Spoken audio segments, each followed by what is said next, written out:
자유한국당 박근혜 전 대통령을 정말 출당시킬 수 있을까요? 어제 출당 문제를 매듭지을 예정이었는데 윤리위원회 소집이 또다시 연기됐습니다. 당내 친박계에선 반발 기류도 감지되고 있네요. 자유한국당 류여의 최고위원 연결해서 인적 청산에 대한 견해 들어보겠습니다. 최고위원님 안녕하십니까? 네, 안녕하세요. 유여의 글라라입니다. 네, 신자시군요. 네. 당 윤리위원회 소집이 또다시 미뤄졌습니다. 네, 그렇습니다. 이게 박근혜 전 대통령의 잦은 탈당을 기다리느라 미뤄진 건가요? 아니, 그렇게 단정 짓기는 좀 힘들고요. 네. 아무래도 지금 절차라든지 그런 방법에 여러 가지 의견도 분분할 수 있고요. 네. 또 명분이라든지 그런 부분 때문에 이렇게 딱 한 번에 열리는 게 지금 좀 힘들지 않나 싶습니다. 네. 좀 신중을 기하고 계시다 이렇게 들리는데. 그럼요. 홍준표 대표가 내일 직접 윤리위원회를 소집해서 이 박 전 대통령 출당과 서청원 최경환 의원 징계안을 상정할 것으로 전해지고 있습니다. 네. 홍 대표의 이런 거침없는 행보는 어떻게 바라보시나요? 아무래도 당에도 당헌 당규가 있고 절차라는 것이 있고 그 전에 열었던 윤리위원회의 결과라는 것이 있는데요. 네. 지금 대표께서 왜 그렇게 하시는지는 저도 100번 이해합니다. 그렇지만 절차나 방법과 같은 부분에는 제 입장에서는 아쉬움이 좀 남기는 남습니다. 그러시군요. 홍 대표가 SNS에 지울 것은 지우고 새롭게 나아가야 한다 이런 글을 올리지 않았습니까? 네.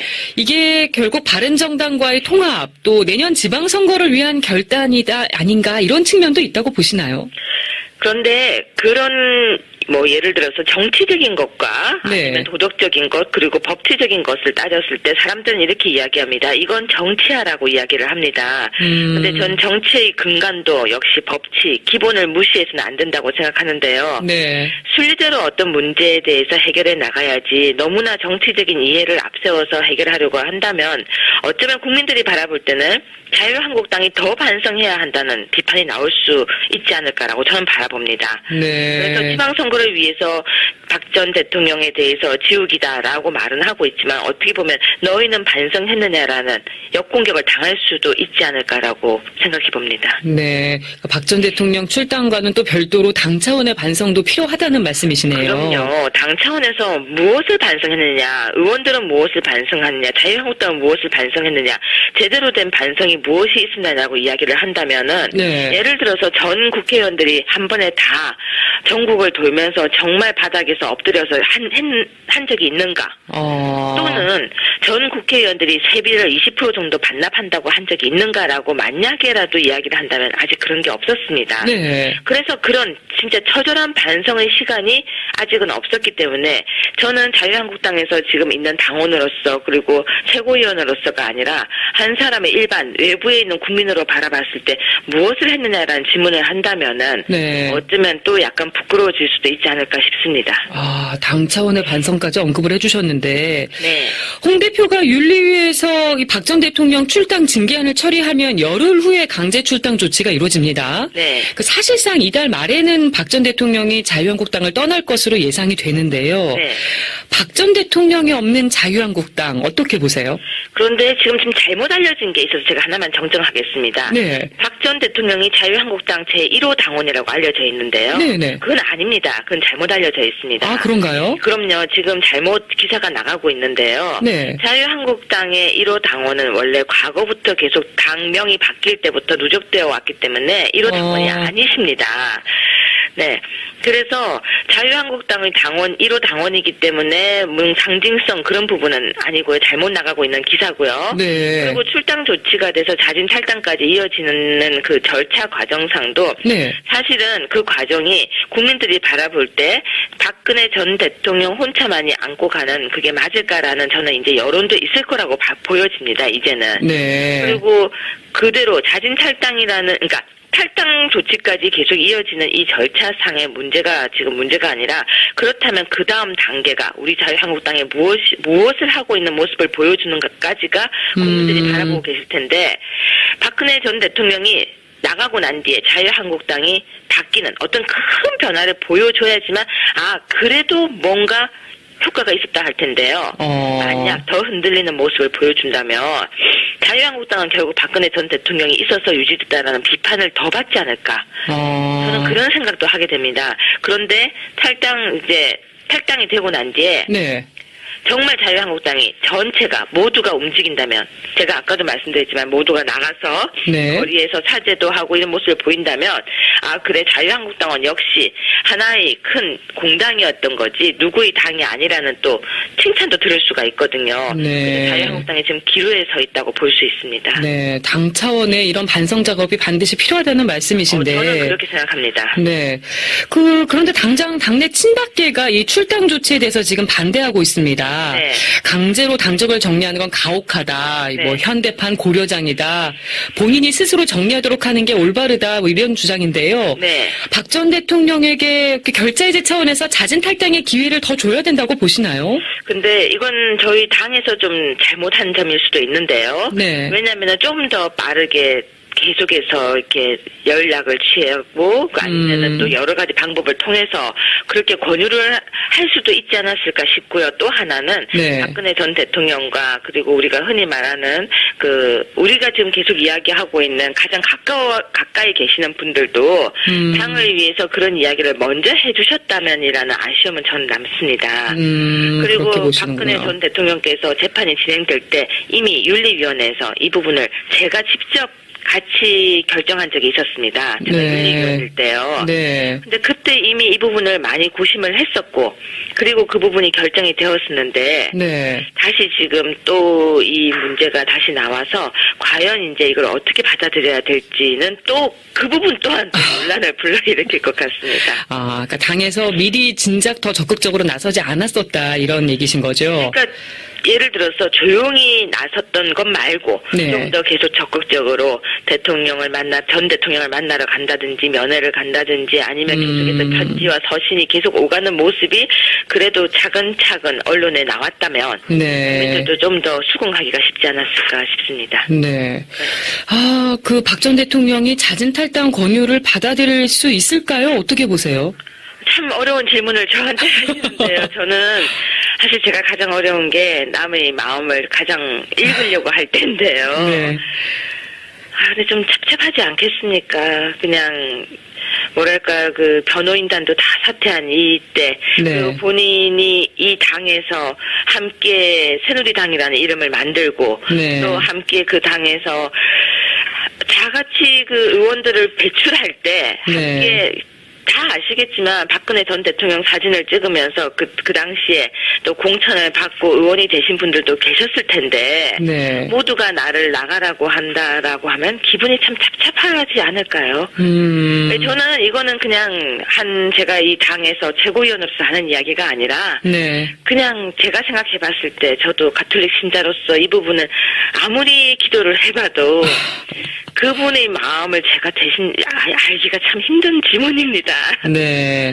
아, 근데 또 박 전 대통령이 출당 움직임을 두고 네. 이미 사망 선고가 내려졌는데 당적이 뭐 그리 중요하냐. 네. 이걸 두고 개혁이라고 하는 건 초등학생도 웃을 일이다. 이런 평가절하 반응도 있습니다. 이런 건 어떻게 받아들이세요? 당연히 그 의견도 있을 수가 있죠. 왜냐하면 국민들의 의견은 모두 다양합니다. 어떤 분들은 당연히 먼저 나가는 게 옳다라고 하는 분들도 있고요. 네. 어떤 분들은 먼저 나갔어야지라고 강하게 하시는 분도 계시지만 네. 어떤 분들은 아니 그 당을 만든 부모 같은 사람인데 부모가 잘못을 했다고 쫓아내느냐 하면서 야단치시는 분도 계십니다. 네. 저는 하루에도 정말 12번도 더 전화를 받습니다, 지금. 아, 그러세요. 출당시키면 안 된다. 너희는 부모를 내쫓냐라고 야단치시는 분도 많이 계시고요. 박근혜 전 대통령을 내보내야지만 이제 제대로 시작을 할 수 있다라고 하시는 분도 계십니다. 네. 그런데 이런 의견도 있습니다. 만약에 지금 출당을 시키면 네.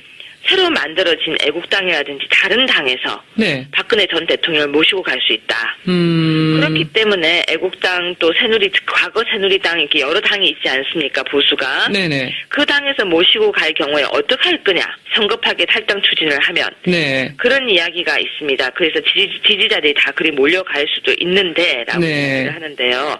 그래서 저는 자유한국당이 박 전 대통령을 좀 더 설득하고 이해시키려는 노력을 좀 계속했으면 하는 아쉬움이 남는 것입니다. 네. 이 부분도 좀 여쭤보고 싶은데요. 이 박근혜 전 대통령 지금 뭐 사실상 재판 거부 의사를 밝히고 변호인단도 총사퇴한 상황입니다. 네. 이런 상황에서 지금 심각한 인권 침해를 당하고 있다. 그래서 국제법무팀이 지금 뭐 유엔 인권 최고 대표 사무소에 네. 보고서를 제출할 예정이라는 뭐 보도까지 나왔는데요. 네. 이 인권 침해 논란은 어떻게 보세요? 이 부분은 일단 주 3, 4회의 재판은 분명히 지적이 될 수 있을 것 같습니다. 네. 일주일에 3, 4회 재판이라는 것은 변호인의 조력을 받을 권리라든지 방어권에 대해서 어떻게 보면 보장을 전혀 못 받고 있다고 볼 수 있습니다. 네. 변호인단도 사람인데 그 많은 재판을 어떻게 준비를 계속 할 수 있겠습니까? 네. 뿐만 아니라 박근혜 전 대통령도 매일같이 그렇게 재판에 나오는 것은 체력적으로 하기가 참 힘든 그런 과정입니다. 네. 근데 그렇게 왜 재판을 했느냐라고 물으면 빠르게 끝내기 위해서라고 이야기를 하거든요. 재판부에서도. 근데 결국 빠르게 끝내지 못하고 연장이 되지 않았습니까?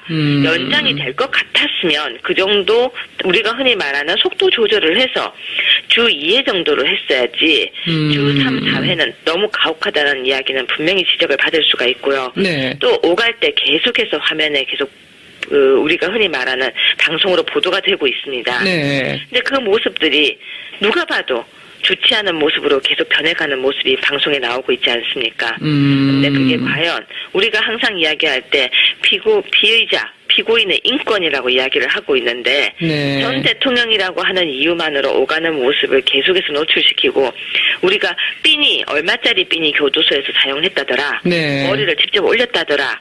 그런 모습이 과연 정말 우리가 교정을 생각할 때 인권이 맞을까라는 지적은 할 수 있습니다. 네. 그리고 또 어제 뉴스인가요? 계속해서 머물고 있는 방이 보도가 되면서요. 네. 노회찬 의원이었던가 어느 의원께서 VIP룸 같다. 호텔 스위트룸 같다. 이런 글을 비슷해 보인다. 뭐 이런 글을 쓴 적이 있었습니다. 예. 근데 그건 아니죠. 왜냐면은 전 대통령에 대한 예우 차원에서 지금 아직까지는 미결수지 않습니까? 네. 미결수가 아니고 그런 상황에서 하고 있는 걸 그렇게 방까지 공개하면서 이런 방에서 살고 있다더라. 그리고 사람들이 댓글에서 이 정도면은 화려하다. 내가 들어가서 살고 싶다라고 이야기하는 것은 죄는 밉고 벌은 해야 되지만 재판 과정이기 때문에 무죄 추정의 원칙을 생각한다면 그것 또한 인권 유린이라는 이야기를 들을 수가 충분히 있습니다. 근데 서울구치소 측은 또 사실과 다르다고 반박했습니다. 그렇습니다. 변호인들도 잘 모르는 얘기라고 했고요. 그렇습니다. 또 박 전 대통령의 의사가 반영됐는지도 의문입니다. 네. 이거는 좀 해프닝으로 봐야 되는 건가요? 그렇기 때문에 네. 이렇게 기사가 계속 나오면 안 된다는 겁니다. 어. 제가 하고 싶은 이야기는 지금 정확하게 박 전 대통령의 의견이 바로 나왔을 때, 네. 나왔을 때 그게 기사화되어야지. 네. 계속해서 그랬다더라, 아니네, 카더라, 아니네라고 지금 계속 기사가 나오는 건 굉장히 문제가 있다는 겁니다. 지금 정확하게 지금 재판 중입니다. 재판은 무죄 추정으로 가야 하는데 그렇기 때문에 계속해서 인권에 대한 지적이 나오고 있는 겁니다. 네. 변호인단이 다 전원 사퇴를 했습니다. 네. 근데 지금 변호인단이 사퇴를 하면 혼자서 재판을 받는 건데 아침 기사에는 이런 이야기가 나왔습니다. 건강상의 이유로 네. 지금 다음번 재판에 대해서 불출석을 하겠다라고 이야기가 나왔는데요. 네. 그러면 그거는 충분히 피고인이 재판을 건강상의 이유로는 안 갈 수도 있는 거거든요. 네, 그건 가능하다. 그럼요. 그거는 법적 절차에 따라서 가능한 네. 겁니다. 그래서 그게 기사화되면서 이렇게 되는 건 좀 우리가 조금은 약간 한 발 뒤로 물러서서 재판 결과를 기다릴 필요성은 있지 않을까. 그리고 네.